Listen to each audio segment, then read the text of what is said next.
Now I want to move from the discussion of the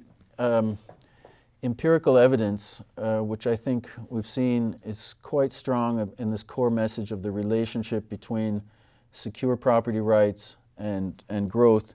to the kind of extension of the property rights paradigm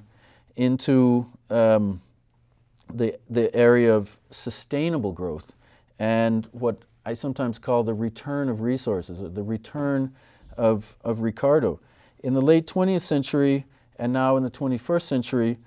I think the concerns about the potential limits to growth and ecological limits have come back, and with growing population and with concerns about land degradation. This is not a view that's shared by all. Some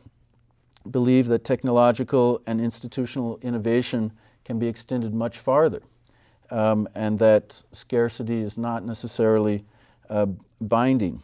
But I think one of the things that everybody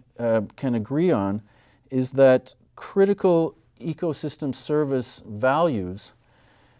are frequently not included up in the bundle of rights and responsibilities of the land tenure and property rights systems that we have inherited from the past. A past which did not necessarily require or have a demand for the definition and the valuing of those areas. Or we may have missing markets, like in the case of carbon, which are not accounted for in the values that that our current land and property rights systems give to certain resources. And therefore, I think what we're seeing globally is a move to expanding and further specifying the bundle of rights and responsibilities, which I think is quite of a piece with the overall historical evolution. Examples of things like REDD+, where value on forest carbon is being made, or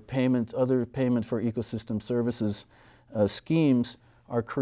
extending the property rights paradigm into additional aspects of the land-based assets. And I think we're seeing more and more that these ecosystem service values are now being recognized and extended into this, included into this extended bundle of rights and responsibilities. For example, the payment for in mangrove areas for the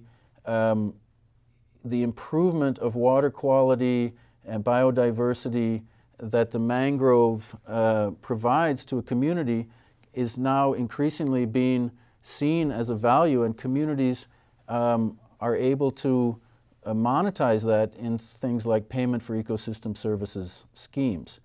And I think that's an important development in the extension of this land and property rights paradigm into the sustainable growth and the environmentally sensitive growth that's becoming more and more of a priority in the global agenda.